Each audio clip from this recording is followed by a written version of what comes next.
My ministers will also proceed with the introduction of digital ID that will modernize how citizens interact with public services. My goodness. My goodness. See, I thought that Europe is the cradle of civilization. I thought that white people are hot shit. But it seems that the Asian. China was miles ahead of us. When you look at digital ID and how to genuinely control a population, the Chinese have already solved this out. I mean, look, you can scroll down and you can see images from China and people are pointing out. Digital ID will control every aspect of your life. Without it, life is impossible in China. You can't even enter food market to buy food if you don't have a valid digital ID passport. Because of digital ID, Chinese people are formally lined up like sheeps in the snowstorm to take the PCR test. Because if you refuse, authorities would remotely invalid your digital ID passport to stop you from using public transport. Again, you know, I'm sad to say this. Like, I used to be a right-wing nationalist and I was thinking that the white man, but no, like, unfortunately, the Chinese, like, their methods of governing are so advanced that our leaders are constantly trying to copy them. All jokes aside, though, right? Like, let's stop kidding for a second. Is this Britain's the no fun allowed king? Because that's how it feels to me. Like, first he bans cigarettes. Now he's banning internet anonymity.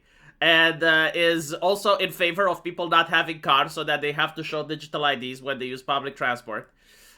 He is the no fun allowed king. Like, seriously, has he actually passed a single legislation that's genuinely fun? That's like increasing the happiness for people. Just one since he took the crown. No? Why not? Well, I mean, people will say, well, hold on, V, he is the king. He is not supposed to pass legislation. Well, that's true, but like he did take away cigarettes from people, right? Did he give anything in return? Did he give something in return? No. Now, the thing that makes me make fun of all of this, right? Like the reason that I'm a little bit upset about what's happening is that during the pandemic, all of us, every single one of us, were on the same page. Every single one of us were like, yeah, the Great Reset is bad. Digital ID, horrible. I will not sit in the pod. I will not eat the bugs. I will not comply. Did you guys remember those? Oh my goodness, I remember those. Right, what happened? What happened? Like, apparently now people are like, oh, you know what? Maybe I will sit in the pod. Maybe I will use digital ID.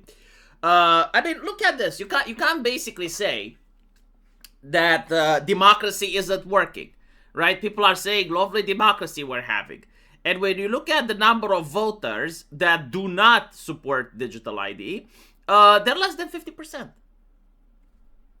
Less than 50%. And when you look at the ages, it gets even more interesting, right? And by the way, all of this is happening because up until now, there was no push for an actual digital rights bill. There were some people on the internet that were considering it important, but the reality is, like, no one genuinely, truly spent money on the issue. You know, no one campaigned, no one actually tried to get people to raise awareness. And so, of course, this is going to pass. What I find it really fascinating is how they have managed to push it, right? So in the beginning, almost everybody on planet Earth was against digital ID. And I remember, like, even the news was mocking China for having digital ID. They were considering this to be the hallmark of an authoritarian state. Because now the government, with a click of a button, can debank you. They can ban you from social media. They can prevent you from finding work. They can ban you from public transport. How do I know? Because China has it and China does it. And why would I think Britain wouldn't do it when there is no legislation preventing them from doing it? Like, if they legitimately want to flag someone's digital ID in order to make them non-compliant, and then that person just bans from every single website that requires a digital ID. What is the legislation that would stop them from doing this? There isn't any, right? And so, how did we get to this point? Well, the interesting thing is that all they had to do is go with the classic, protect our children. Like, that was it. They didn't have to invent anything new, right? The other alternative would have been to stop terrorism. But apparently they went with protect the children this time. And all of a sudden, the left and the right agreed. Yes, children require protection. No one is asking, but at what cost? And what happens when the child becomes an adult and has to live in the shithole? Apparently, like, that's not part of the conversation. The ban pornography, very interesting. Like in 2020, literally very few people gave a shit about porn. It was more like a personal issue, right? Like, you as a person shouldn't go on pornography websites. That was the vibe. And if you have children, you should install parental controls. Like, that was what people consider normal during the pandemic. After the pandemic, all of a sudden, pornography becomes this huge epidemic. This, like out of the blue, right? Very astroturfed.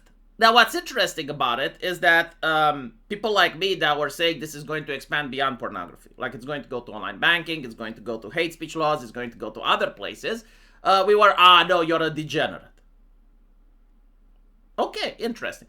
But the way that this was pushed is fascinating. So you have all these nations talking behind closed doors, right? You have Canada, Australia, the European Union, the United Kingdom, and some retards from the United States.